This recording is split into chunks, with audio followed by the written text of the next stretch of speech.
Om Namo Bhagavate Vasudevaya.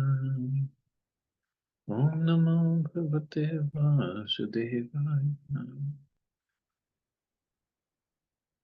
Narayanam Namaskritya Naram Jayam Narottamam Devim Saraswatim Vyasam Tato Jayamudire Nashtapraeshu Bhadreshu Nityam Bhagavata Sevaya Bhagavati Uttam Shloke Bhaktir Bhavati Naistiki. So continuing with the discussion on Sri Prabhupada Lilamrita by Srila Goswami, Volume 1, A Lifetime in Preparation, India 1896 to 1965, Chapter 6, An Unknown Friend. So yesterday we discussed how Prabhupada wrote a letter to Mahatma Gandhi to use his influence, use his leadership, and preach the message of Bhagavad Gita. And ask him to just to stay away from active politics, retire from active politics now, or you'll meet inglorious death. And that is what happened. So Gandhiji was killed, but nobody read Prabhupada's letter. When the directors of the Mahatma Gandhi Memorial National Fund invited suggestions on how to commemorate Gandhi's life and work, Abhay wrote to them and simultaneously to Vallabhbhai Patel, India's Deputy Prime Minister, proposing the Gandhian way to use the funds. Gandhi's whole life was dedicated to the service of humanity at large, with special interest for raising the moral standard. His later activities showed that he was equal to everyone, and all the people of the world knew him more as a spiritual leader than a mere politician. Devotion to Godhead was his ultimate aim, and when I say that his sacred memory should be perpetuated, not in the ordinary way, but in the Gandhian way, I mean that fitting respects to his memory will be done in the following manner. Abhay wrote of a Mahatma Gandhi rarely described. Gandhi as a Vaishnava, despite his pressing political activities, Gandhi had never missed his daily prayer meetings in the evenings. Even at the time of his assassination, he had been on his way to attend his daily kirtan. Abhay stressed that it was because of Gandhi's regular participation in congregational prayer that he had been strong in his work to raise the moral standard of humanity. Gandhiji minus his spiritual activities, Abhay wrote, is an ordinary politician, but actually he was a saint amongst the statesmen. Abhay wrote that it had been Lord Chaitanya who had originated the congregational chanting of the names of Krishna and Ram, and his followers, the six Goswamis, had left a wealth of literature for discussion and understanding. The Memorial Fund Board should take this lesson from Mahatmaji's practical life and develop it on a large scale. Therefore, one fitting memorial to Mahatma Gandhi would be to institute daily congregational readings from the Bhagavad Gita. When people's spiritual instincts were kindled by daily prayer meetings, then they would develop the highest qualities in their character. Abhay had a second suggestion. Gandhi was known for his attempts to enable the lower classes to enter the temples, and in Noakhali he had installed the deity of Radha and Krishna for the ordinary men to worship. Although this was generally taken as a side issue of Gandhi's work, Abhay took it as essence that Gandhi's was a theistic movement. Abhay explained that although there were hundreds and thousands of temples in India, they were not being properly managed, and therefore educated citizens were neglecting them. In the original Vedic culture, the purpose of the temples had been to nurture spiritual culture. If the temples of India could be reorganized as vital spiritual centers, then the disturbed minds of the day could be trained for life's higher duties. Such education and practice, Abhay wrote, can help man in realizing the existence of God, without whose sanction, according to Mahatma Gandhi, not a blade of grass moves. so that was, this is what Prabhupada wanted, to revolutionize everything, temple management, everywhere. But didn't happen. not everywhere. And he wanted Gandhiji's memorial fund to be used in this way. He also referred to Gandhi's Harijan movement, which most people saw as Gandhi's humanitarian effort to grant equal rights to untouchables, whom Gandhi had recognized as Harijan, people of God. Abhay stressed that this was also an essentially spiritual aspect of Gandhi's life. But rather than simply rubber stamping an untouchable as Harijan, Abhay argued there must be a systematic program for elevating people of the lower classes. This program was taught in the Bhagavad Gita and could best be applied under the guidance of a bona fide devotee of the Lord. Abhay volunteered to take up the work on behalf of the memorial board. If the board, in attempting to commemorate Gandhi's efforts and accomplishments, neglecting the essential spiritual aspects of Gandhi's life, Abhay warned his memory will soon be dead, as has been the lot of other politicians. And actually, this is what happened. Perhaps they saw Abhay as another opportunist, seeking money, or as a sectarian religionist. But Abhay saw himself as a lowly servant of Srila Bhaktisiddhanta Saraswati. Seeing certain Vaishnava qualities in the character of Mahatma Gandhi, Abhay took the opportunity to introduce his spiritual master's message to the world. And by so doing, he paid tribute to Mahatma Gandhi, praising him as a great devotee interested in kirtan, temple worship, and elevating unfortunates to become people of God. So yeah, this one thing, I mean, although he did plenty of things that were good, and not some things not so good anyway, but this Harijan that he started, untouchables, he called them Harijan. In a way, everybody is a Harijan, everybody is a person of God. But to specially call them Harijan and trying to uplift them in the society, that was good that he did. While on business in Madurai in South India, Abhay showed some of his writings to Muthuswamy Chetty, another medical salesman. Mr. Chetty was impressed and felt he could persuade his wealthy friend Dr. Alagappa, the famous Birla of the South, to finance the printing. In April of 1948, Mr. Chetty wrote to Abhay saying that he had been prompted to help Abhay for something God has meant. He asked Abhay Charan to send him the complete Gita Upanishad manuscript so that he could present it to Dr. Alagappa in Madras. Mr. Chetty had already written Dr. Alagappa about the first-class work, Gita Upanishad, to cover 1,200 pages of royal size, and had urged him to publish it for the benefit of religious-minded people. He had also mentioned that Abhay had been trying to publish the book since 1946. Dr. Alagappa soon replied to Mr. Chetty that he was interested, and Mr. Chetty wrote to Abhay, "So I'm on my way to help you, and only God must help me." As for talking business with Dr. Alagappa, there would be no need, since once he does it, it is for the sake of benevolence. Anticipating success, Mr. Chetty invited Abhay to come to Madras to meet Dr. Alagappa. There he will arrange for what God has meant for you to do in your religious duty. In Madras, Abhay would be able to check and correct the proofs of the manuscript and see the book through the various stages of printing. It was a big opportunity, and Abhay was not one to miss an opportunity. If the book could be published, it would be a great victory in his mission to fulfill the request of Srila Bhaktisiddhanta Saraswati. But Krishna had other plans. But then the worst thing happened. The manuscript was stolen. It was the only copy, the one Abhay was keeping safely at home. He questioned his family and servants. No one knew what had happened. Abhay was baffled. So much work had been undone. He felt he had worked so many months for nothing. Although he couldn't prove anything, he suspected that his servant or even his son might have done it with a motive for raising money. But it remained a mystery. During 1945, Abhay wrote articles in Bengali and submitted them to his godbrother B.P. Keshav Maharaj, who published them in his Gaudiya Patrika.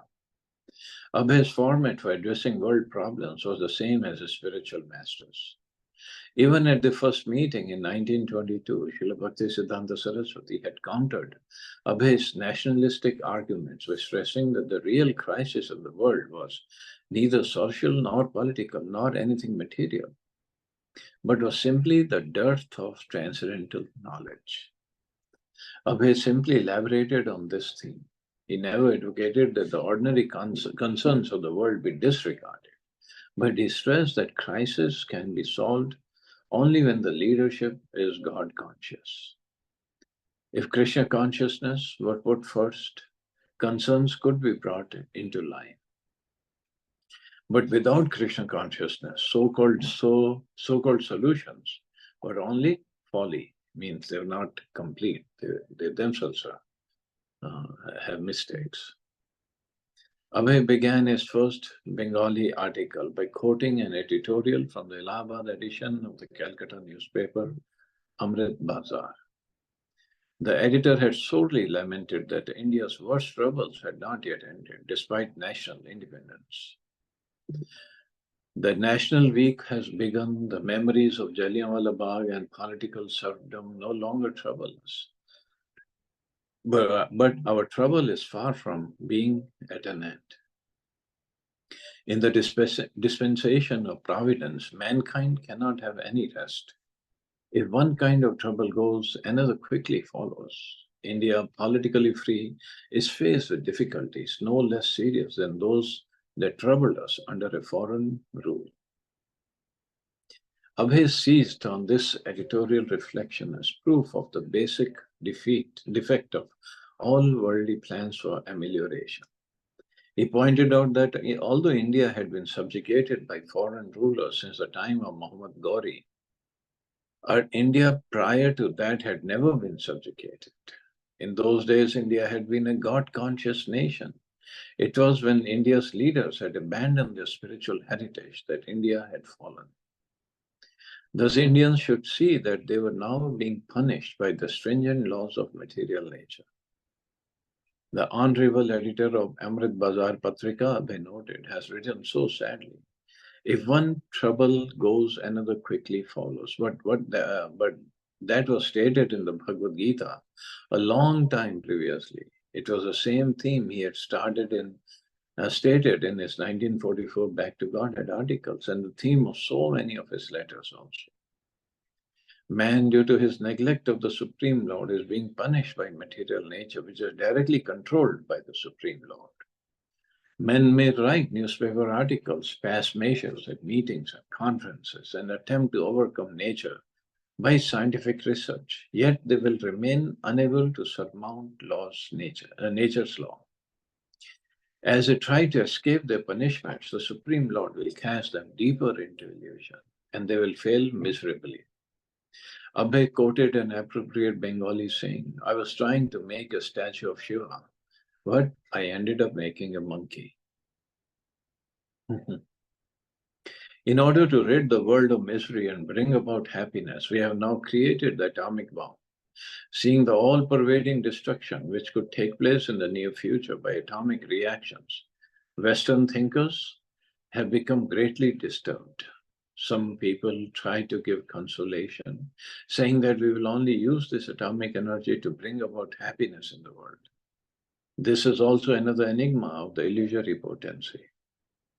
See, atomic energy to bring about happiness. But what really it has done, this has created everywhere there is kind of fear. Any day, maybe China, Pakistan, or India, or Israel, or US, USSR, they can just use this atomic bomb, and they'll be terrible for the whole world. The problem Abhay explained was that the world was lacking Krishna conscious devotees. Leaders under the influence of material nature could never solve the problems of the world.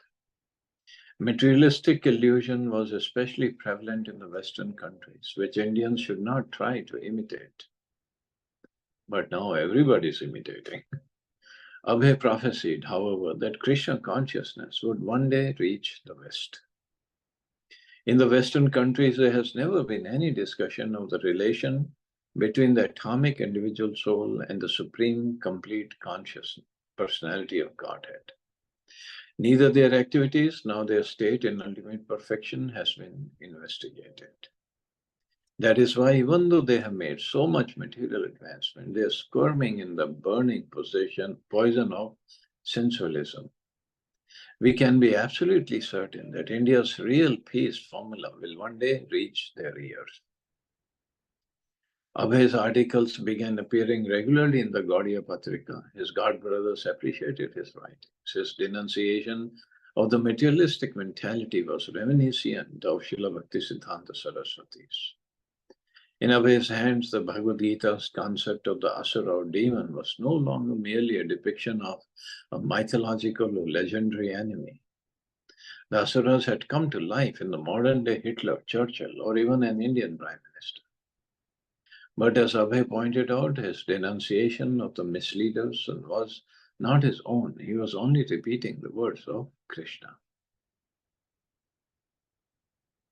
During 1950-51, he continued his letter writing, attempting to gain a hearing with various organizations and leaders. He wrote the World Pacifist Committee, the President of India, and the Minister of Education. He wrote to the Indian Congress for Cultural Freedom, which wrote back suggesting that Abhay had written them by mistake. He wrote to an official of the All Religions Conference in Bombay, advising that because of their approach, nothing practical would come out of their conference. The practical solution is lying in the transcendental message of Shri Krishna, the personality of Godhead as given by him in the Bhagavad Gita. On September 14, 1951, he corresponded with Daniel Bailey of American Reporter, a magazine published by the American Embassy in New Delhi. Abhay pointed out that the philosophy of understanding the absolute truth, as realized by the sages of India, was higher than attempts to combine East and West. Mr. Bailey replied that he was aware of Eastern philosophical and religious influence in the West and cited the progress of a yoga mission in New York City, which he said had some influence on the Protestants in America. But when Abhay asked if one of his articles could appear in American Reporter, Mr. Bailey replied, if we were to give considerable space in the American Reporter to say the Gita, we in all firmness would have to give equal space to other philosophies, and our desire is not to endorse or condemn any of them, but simply to assist in a better understanding. In a further reply, Abhay differed with Mr. Bailey's contention that people should be encouraged to make their own interpretation of religion. Less intelligent men are always guided by those who are superior in knowledge in all spheres of life. So this is what also is a popular belief. Everybody should be able to interpret their own way. No, everybody is not supposed to interpret their own way of religion. They're supposed to follow. Just like in any technical line, suppose I'm doing engineering, it's not like I'll make up my own formulas. No, I learn whatever is given by previous teachers or engineers. So why in the spirituality or religion, it's always like, oh, you do whatever you like, I do whatever I like. And it's all good because every path in the end leads to God. No, how does it lead to God? If I buy a ticket from Delhi to Mumbai, then I'll end up in Mumbai, not in Calcutta. But this liberalism, this is really detrimental to religion, actually. Abhay even wrote to the Ford Foundation in Detroit, and a staff assistant wrote back. regret to advise you that we are unable to pursue your suggestions concerning the establishment of an association of the intelligent class of people. The Ford Foundation has no program in its specific ideas such as you describe might be included. Although most of his suggestions were rejected, occasionally he received words of appreciation. A certain Dr. Muhammad Sayyid, PhD, a professor at the University of Allahabad, wrote, "You seem to have assimilated the universal teaching of ancient India, which is really laudable." And the governor of Uttar Pradesh replied, "You're doing noble work, for nothing is nobler than to be God-minded." Not only was Abhay giving advice in his letters, but he was hinting that he could also give practical help. If he could obtain institutional backing, he was prepared to do many things: teach classes, manage temples, teach temple worship, and initiate devotees, as well as organize various kinds of field work to propagate the principles of Bhagavad Gita. Usually, he did not spell out exactly how things should be done, but he pointed to the philosophical defects in the present methods and the superiority of working in accord with the Vedic literature. By the grace of his spiritual master, he knew the science of applying Bhagavad Gita to almost any situation. If someone would only show interest, he could teach that person the superiority of work according to Bhagavad Gita. So after attending a meeting in which prominent industrialists had stressed harmonious relationship between labor and management in his factory, Abhay wrote a long letter suggesting the man consider the good effects the congregation chanting of Hare Krishna could produce. Since the factory had a special employees club and lounge, Abhay suggested that the workers assemble there and chant Hare Krishna. See, chanting is the topmost activity, topmost sacrifice. And it does give so many wonderful side effects also. But only if the institutions adopt it.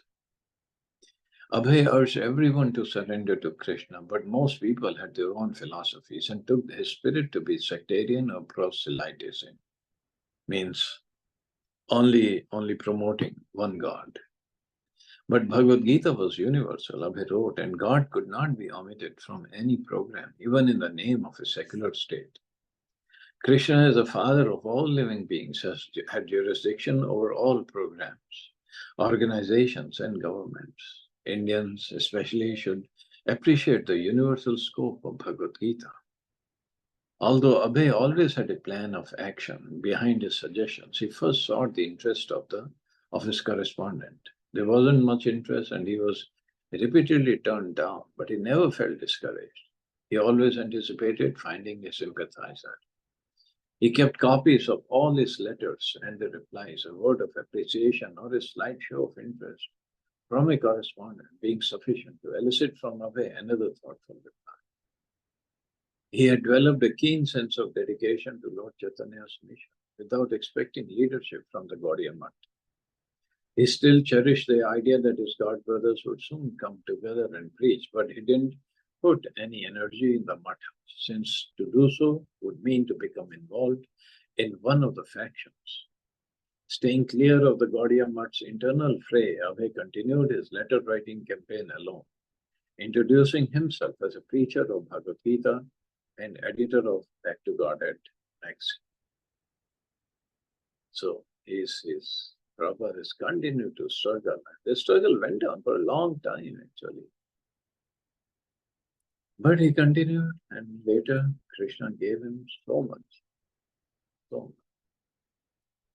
Okay, I guess we can stop there. If anybody has any questions or comments.